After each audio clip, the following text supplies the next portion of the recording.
السلام عليكم ورحمة الله وبركاته. قبل ما أبدأ موضوعنا عايزين نصلي على النبي. اللهم صل وسلم وبارك على نبينا محمد وسلم تسليما كثيرا.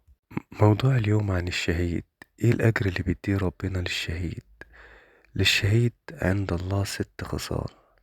يغفر له في أول دفعة، يعني أول ما ينضرب كده أو يتقتل، الدم اللي بيطلع منه أول دفعة بتطلع منه من الدم دي، ربنا بيغفر ليه ذنوبه ويرى مقعده من الجنة، يعني بيشوف مقعده في الجنة، ويجار من عذاب القبر، ويؤمن من الفزع الأكبر.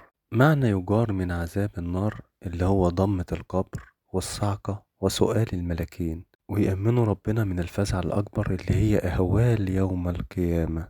ويوضع على رأسه تاج الوقار، الياقوت منها خير من الدنيا وما فيها، يعني كمان هيلبس تاج، والتاج ده هيكون فيه ياقوتة، الياقوتة فيه خير من الدنيا وما فيها. ويزوج 72 زوجة من الحور العين، يعني يتجوز 72 واحدة من حور العين. ويشفع في 70 من أقاربه، يعني كمان هيشفع ل70 من أقاربه. شفت ربنا بيجازي الشهيد جزاء قد إيه؟ اللهم تقبلنا من الشهداء. اللهم صل وسلم وبارك على نبينا محمد وسلم تسليما كثيرا.